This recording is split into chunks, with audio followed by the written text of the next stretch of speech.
ஓம் சாந்தி 20-4-2026 காலை முரளி பாப்தாதா மதுபன். இனிமையான குழந்தைகளே, நீங்கள் ஈஸ்வரிய மீட்பு படையினர் ஆவீர்கள். நீங்கள் அனைவருக்கும் சத்கதியை கொடுக்க வேண்டும். அனைவருடைய அன்பையும் ஒரு தந்தையிடம் இணைக்க வேண்டும். கேள்வி: மனிதர்கள் தங்களுடைய அறிவை எந்த விஷயத்தில் செலுத்துகிறார்கள் மற்றும் நீங்கள் குழந்தைகள் எங்கே செலுத்துகிறீர்கள்?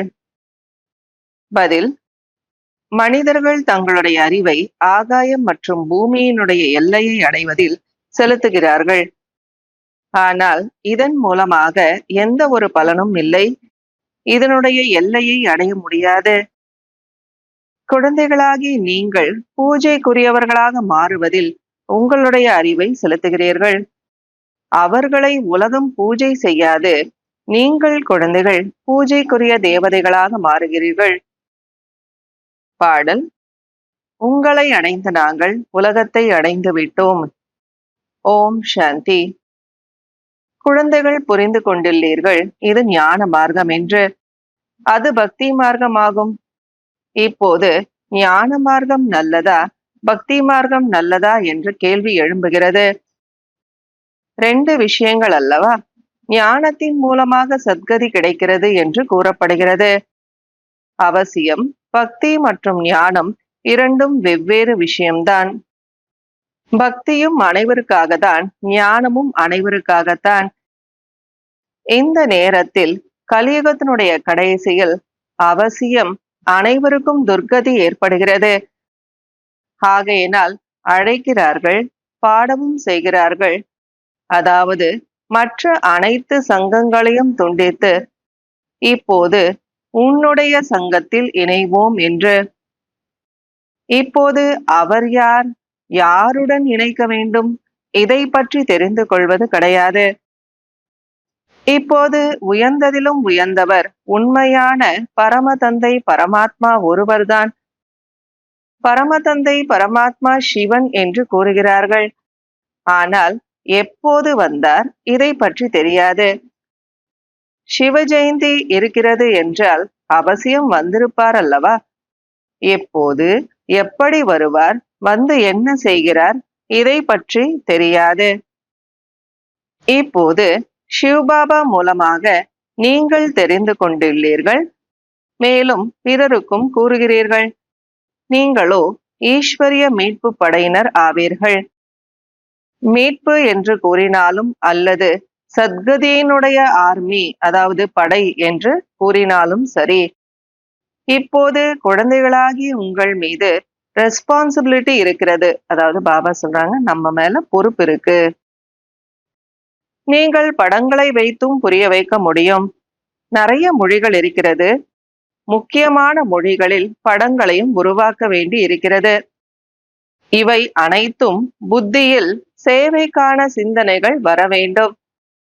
2 தந்தையினுடைய ரகசியத்தையும் புரிந்து கொள்ள வேண்டும். ஆஸ்தியானது படைப்பவரிடமிருந்து கிடைக்கிறது. லக்ஷ்மி நாராயண் பாரதத்தினுடைய முதல் மகாராஜா மகாராணியாக இருந்தார்கள். அதாவது பகவான் பகவதியாக இருந்தார்கள் என்பது அனைத்து தர்மத்தை சார்ந்தவர்களுக்கும் தெரியும். ஸ்ரீநாத், ஸ்ரீநாதினி இவர்கள் ராதே கிருஷ்ணர் அல்லவா? ஸ்ரீ கிருஷ்ணர் ஸ்ரீ ராதைக்கு கிரீடம் கிடையாது. அவர்கள் கருப்பாகவும் இல்லை. அரசாட்சி லக்ஷ்மி நாராயணுடையது, ராதே கிருஷ்ணருடையது அல்ல. கோவில்களில் அநேக விதமாக உருவாக்கி இருக்கிறார்கள். பெயரும் கூட லக்ஷ்மி நாராயண் என்றுதான் வைப்பார்கள். லக்ஷ்மி நாராயணருக்குத்தான் வம்சாவளி நடக்கிறது. ராமர் சீதையினுடைய வம்சம், லக்ஷ்மி நாராயணுடைய வம்சம். ஆனால் ராதே கிருஷ்ணருக்கு வம்சம் இருக்காது. இந்த விஷயங்கள் மனிதர்களுடைய சிந்தனையில் இல்லை. குழந்தைகளாகி நீங்கள் வரிசை கிரமத்தில் முயற்சி கேட்டார் போல தெரிந்திருக்கிறீர்கள். யாருக்கு சேவையினுடைய ஆர்வம் இருக்கிறதோ அவர்கள் துடிப்பார்கள். நாங்கள் புரிந்து கொள்கிறோம். ஆனால் மெதுமெதுவாக வாய் திறப்பதற்கான யுக்தியும் படைக்க வேண்டி இருக்கிறது. அதாவது சிலர் புரிஞ்சுக்குவாங்க, ஆனா அவங்க ஞானம் சொல்ல மாட்டாங்க. அதனால யுக்திகளும் கூட நாம படைக்க வேண்டியிருக்கு அப்படிங்கிறார் பாபா. உண்மையிலேயே உலகம் ஒன்றுதான், 2 பாகங்களாக இருக்கிறது. மனிதர்கள் நினைக்கிறார்கள் சொர்க்கம் நரகம் வெவ்வேறு உலகங்கள் என்று. ஆனால் இது பாதி பாதி ஆகும். மேலே சத்யுகம், பிறகு திரேதாயுகம், துவாபரயுகம், கலியுகம். கலியுகத்தில் தமோ பிரதானமாக மாறியே தீர வேண்டும். உலகம் பழையதாக மாறுகிறது. இந்த விஷயங்களை பற்றி யாரும் தெரிந்து கொள்வது கிடையாது, குழம்பி போய் இருக்கிறார்கள். தந்தை கூறுகிறார், நான் வருவதே சங்கம யுகத்தில்தான். நான் வந்து உலகத்தை டிரான்ஸ்பர் செய்கிறேன், அதாவது மாற்றம் செய்கிறேன். டிரான்ஸ்பர்னா இந்த இடத்துல இருந்து அந்த இடத்துக்கு மாத்துறது. இப்ப பாபா என்ன பண்றாங்க, கலியுகத்திலிருந்து சத்யுகமா மாத்துறார். கலியுகத்திலிருந்து சத்யுகம் செல்லும் போது மற்ற அனைவரும் சாந்தி தாமத்திற்கு சென்று விடுவார்கள். அது நிராகார உலகமாகும், இது சாக்கார உலகமாகும். நிராகார மரத்தை பற்றி புரிய வைப்பதற்காக பெரியதாக உருவாக்க வேண்டி இருக்கிறது. அதாவது அது பெருசா அந்த படத்தை உருவாக்கணும் அப்படிங்கிறார் பாபா. பிரம்ம மகா தத்துவமும் அவ்வளவு பெரிதாக இருக்கிறது. எவ்வளவு ஆகாயம் பெரிதாக இருக்கிறதோ அவ்வளவு பெரிதாக இருக்கிறது. இரண்டிற்கும் எல்லையை அடைய முடியாது. முயற்சி செய்கிறார்கள் ஏரோப்ளேனில் சென்று அதனுடைய எல்லையை அடையலாம் என்று. கடல் கடல்தான், ஆகாயம் ஆகாயம்தான். நிறைய முயற்சி செய்கிறார்கள், ஆனால் இந்த விஷயத்தில் எந்த ஒரு பலனும் இல்லை. இவை அனைத்தும் மனிதர்களுடைய அறிவு, சயின்ஸினுடைய கர்வம் மனிதர்களுக்கு இருக்கிறது. அவர்கள் எவ்வளவுதான் எல்லையை அடைய முயற்சி செய்தாலும் முழு உலகமும் அவர்களை பூஜை செய்யாது. தேவதைகளுக்குத்தான் பூஜை நடக்கிறது. குழந்தைகளாகிய உங்களை தந்தை எவ்வளவு உயர்ந்தவர்களாக மாற்றுகிறார். நாம் அனைவரும் மூலவதனத்திலிருந்து வருகிறோம் என்று அனைவரும் தெரிந்து கொள்கிறார்கள். ஆனால் எந்த அளவிற்கு நீங்கள் புரிந்து கொள்கிறீர்களோ அவ்வளவு உலகத்துக்கு தெரியாது. பிரம்ம மகா தத்துவத்தில் நிராகார மரம் இருக்கிறது. சத்யுகத்தில் குறைவானவர்களான் இருப்பார்கள் என்பதை புரிந்து கொள்வது கிடையாது. மற்ற அனைத்து ஆத்மாக்களும் மூலவதனத்தில் இருப்பார்கள். வதனம் ஒருபோதும் காலியாகாது. எப்படி இது சாக்கார வதனம், அவ்வாறு அது மூலவதனம். எப்போது கடைசி ஆகுமோ அப்போது டிரான்ஸ்பர் ஆகி விடுவார்கள். கொஞ்சம் பேர் வதனத்தில் இருப்பார்கள், முழு வதனமும் காலியாகாது. பாபா அழகா நமக்கு புரிய வைக்கிறாங்க. மூலவதனம் வேற, சாக்கார வதனம் வேற, இல்லையா? இப்ப சாக்கார வதனத்துல இருக்கக்கூடிய எல்லாருமே அப்படியே மொத்தமா டிரான்ஸ்பர் ஆயிட்டாங்க அப்படின்னா இங்க பிரளயம் நடந்துரும். அதனால அப்படி ஆகாது. அங்கேயும் கொஞ்சம் பேர் இருப்பாங்க, இங்கேயும் கொஞ்சம் பேர் இருப்பாங்க. அத பாபா அதாவது கொஞ்சம் ஆத்மாக்கள் இருப்பாங்க. அத பாபா அழகா புரிய வைக்கிறாங்க. முழு வதனமும் காலியாகி விட்டால் பிறகு பிரளயம் ஏற்பட்டு விடும். முழு நாளும் இந்த விஷயங்கள் புத்தியில், சிந்தனையில் ஓடிக்கொண்டே இருக்க வேண்டும். நாம் எவ்வாறு பிறருக்கு நன்மை செய்வது என்று. சிலர் நல்ல முறையில் சொற்பொழிவு செய்கிறார்கள், சிலர் செய்ய முடியவதில்லை. அவர்கள் கற்றுக்கொள்ள வேண்டும். ஒவ்வொரு குழந்தையும் தனக்கே நன்மை செய்ய வேண்டும். எப்போது வழி கிடைக்கிறதோ அப்போது ஒருவர் மற்றவருக்கு நன்மை செய்ய வேண்டும். இந்த தந்தையிடமிருந்து ஒரே விதமான ஆஸ்திதான் கிடைக்கிறது. எல்லைக்கப்பாற்பட்ட அரசாட்சி கிடைக்கிறது. சதா நோயற்றவர்களாக மாறுகிறீர்கள். செல்வந்தர்கள் கடினமாகத்தான் இந்த விஷயத்தை எடுத்துக்கொள்வார்கள். ஏழைகளுக்கும் நன்மை செய்ய வேண்டும் அல்லவா? பாபா கண்காட்சிகளை நிறைய உருவாக்குகிறார். ஏனென்றால் நிறைய கிராமத்து மக்கள் இருக்கிறார்கள் அல்லவா? மினிஸ்டர்கள் போன்றவர்கள் இதை புரிந்து கொண்டார்கள் என்றால் இது நல்ல ஞானம் என்று அவர்கள் சொல்லும் போது நிறைய பேர் கேட்க முற்படுவார்கள். ஆமாம், போக போக உங்களுடைய பேர் வெளிப்பட ஆரம்பிக்கும். பிறகு நிறைய பேர் வருவார்கள். நல்லது. இனிமையிலும் இனிமையான காணாமல் போய் கண்டெடுக்கப்பட்ட செல்லமான குழந்தைகளுக்கு தாயும் தந்தையுமாகிய பாப் தாதாவினுடைய அன்பு நினைவுகள் மற்றும் காலை வணக்கம். ஆன்மீக குழந்தைகளுக்கு ஆன்மீக தந்தையின் நமஸ்காரம். ஆன்மீக தந்தைக்கு ஆன்மீக குழந்தைகளின் நமஸ்காரம், அன்பு நினைவுகள் மற்றும் காலை வணக்கம். கடைபிடிக்க வேண்டிய முக்கியமான சாராம்சம். முதல் பாயிண்ட், மற்ற அனைத்திலிருந்தும் புத்தியினுடைய அன்பை துண்டித்து ஒரு தந்தையிடம் இணைக்க வேண்டும். மேலும் அனைவருடைய அன்பை ஒரு தந்தையுடன் இணைப்பதற்கான சேவை செய்ய வேண்டும். செகண்ட் பாயிண்ட், உண்மையிலும் உண்மையான இறை தொண்டர்களாக மாற வேண்டும். தனக்கும் நன்மை செய்ய வேண்டும் மற்றும் பிறருக்கும் வழி காண்பிக்க வேண்டும். நம்முடைய மனநிலையை மிகவும் மகிழ்ச்சி நிறைந்ததாக வைத்துக் கொள்ள வேண்டும். வரதானம், தன்னுடைய உயர்ந்த செயல் மூலமாக அனைத்து ஆத்மாக்களுக்கும் சுகம் கொடுக்கக்கூடிய மகான் ஆத்மா ஆகுக. யார் மகான் ஆத்மாக்களாக இருக்கிறார்களோ அவர்களுடைய ஒவ்வொரு செயலின் மூலமாக அனைத்து ஆத்மாக்களுக்கும் சுகத்தினுடைய தானம் கிடைக்கிறது. அவர்கள் சுகத்தை வழங்குவார்கள் மற்றும் சுகத்தை எடுத்துக்கொள்வார்கள். மகானாத்மாவின் கணக்குப்படி தன்னை தானே பரிசோதனை செய்து பாருங்கள். நாள் முழுவதும் அனைவருக்கும் நான் சுகத்தை கொடுத்தேனா, புண்ணிய செயல் செய்தேனா என்று.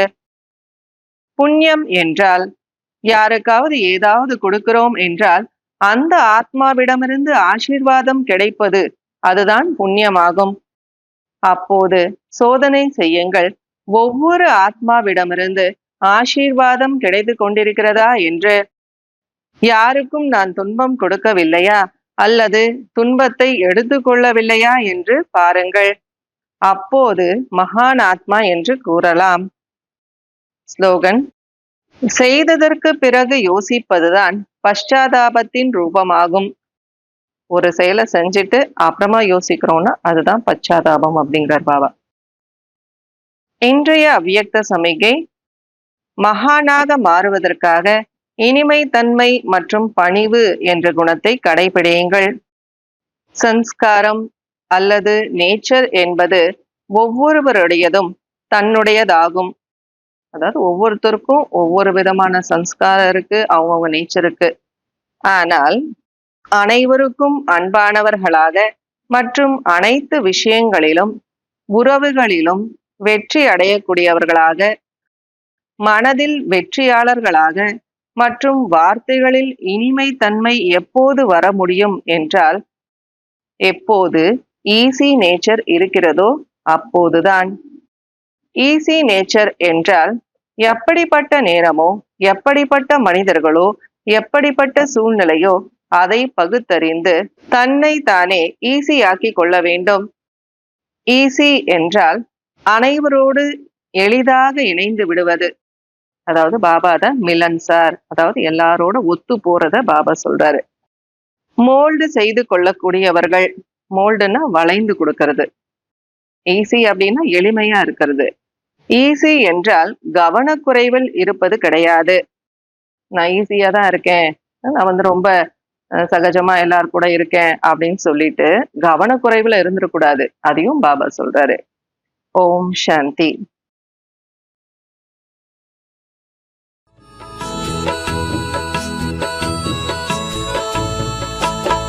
சதா குஷி என்றோ எங்கள் ஞான வாழ்விலே, சதா குஷி என்றோ எங்கள் ஞான வாழ்விலே, பரந்தாமம் செல்வோம் வாருங்களே, பரந்தாமம் செல்வோம் வாருங்களே.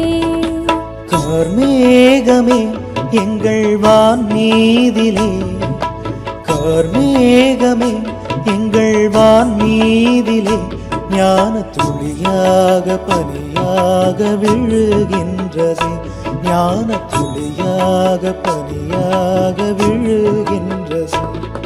சதா குஷி என்றோ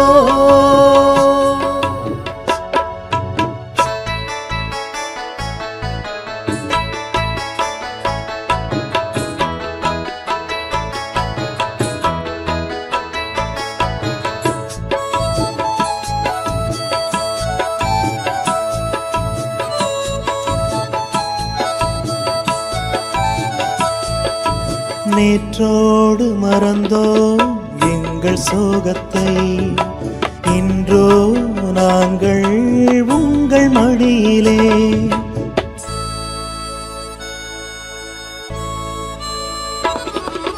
நேற்றோடு மறந்தோம் எங்கள் சோகத்தை, இன்றோ நாங்கள் உங்கள் மடியிலே. ஆயிரம் கனவுகளை கண்களிலே, ஆயிரம் கனவுகளை கண்களிலே ஏந்தியே நாங்கள் ஆடிடுவோம். சதா குஷி என்றோ எங்கள் ஞான வாழ்விலே, பரந்தாமம் செல்வோம் வாருங்களே. சதா குஷி என்றோ எங்கள் ஞான வாழ்விலே, சதா குஷி என்றோ எங்கள் ஞான வாழ்விலே, பரந்தாமம் செல்வோம் வாருங்களே, பரந்தாமம் செல்வோம் வாருங்களே. கார்மேகமே எங்கள் வான் மீதிலே, கார்மேகமே எங்கள் வான் மீதிலே, ஞான துளியாக பனியாக விழுகின்றது, ஞான துளியாக பனியாக விழுகின்றது. சதா குஷி என்றோ